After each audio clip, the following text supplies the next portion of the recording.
magluluto ako ngayon ng chicken biryani. First time ko ito magluto. Yung oil ay 3/4 ng olive oil. Then, ilalagay natin yung ano ba yun? Yung onions, yung sibuyas. Yeah, ilagay natin yung sibuyas. Then, mikos-mikos lang. Then, dapat daw maging brown yung sibuyas. So, imikos-mikos natin to hanggang mag-brown.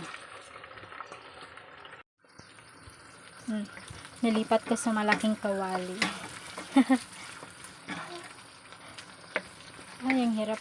Ang hirap pala magpa-brown ng sibuyas.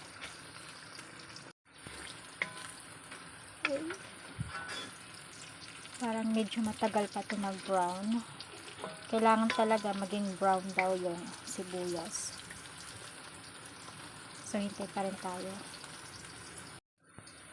Okay. Feeling ko brown na to.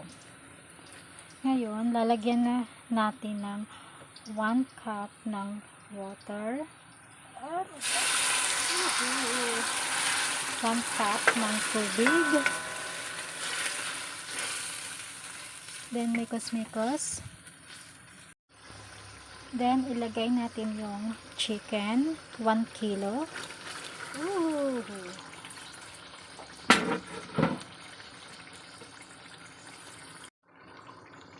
Then, lagyan natin to ginger paste. 1, 2, 3. At lagyan din natin ng garlic paste. 1, 2, 3. Then, turmeric powder.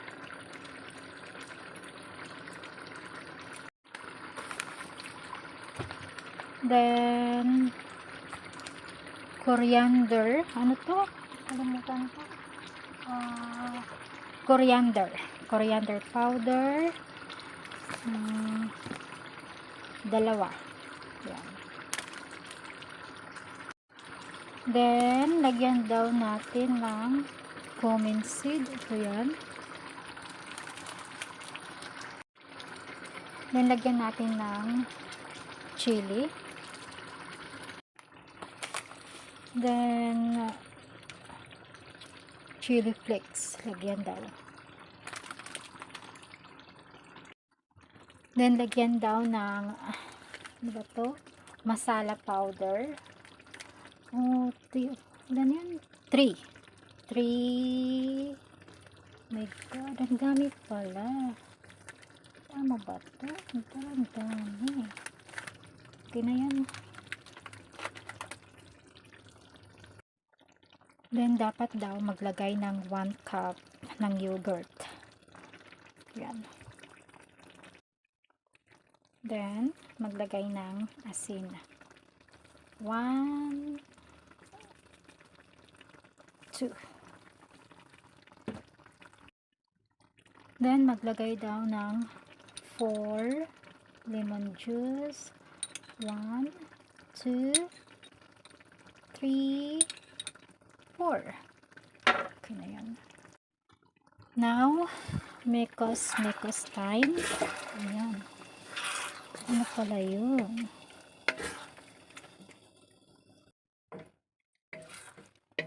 Ito na yun.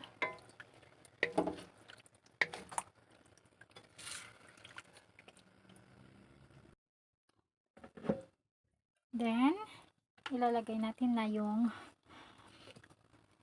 kamatis. At, dalawa lang yung ilalagay ko na ano ba to? Kalimutan ko yung chili kasi ayoko nang maanghang. Yan. Then, mikos-mikos lang natin. Then, ilagay din natin daw yung ano ba to? Nakalimutan ko. Mint leaves yata to. At yung coriander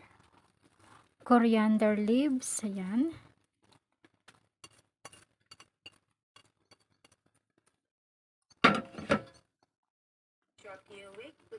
Then, mikos-mikos uli. Oh, parang tunay na to. Then, maglagay uli ng mga 3/4 ng tubig. Yan. Then, mikos-mikos uli.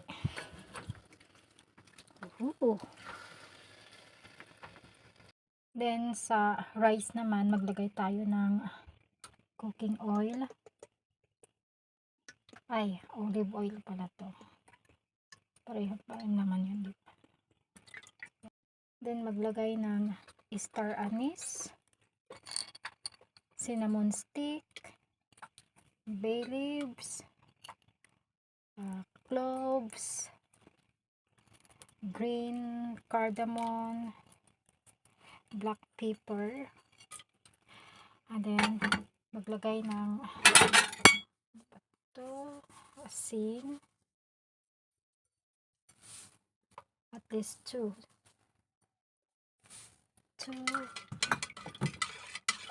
Ano pa ba yun? Then maglagay ng 4 cups ng basmati rice.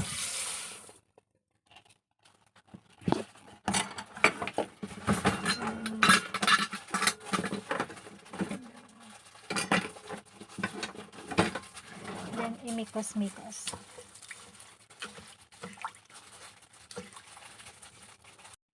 Then ngayon isasala na natin yung ating rice. Yan. Then ilalagay na natin yung ating basmati rice sa ibaba ng chicken biryani.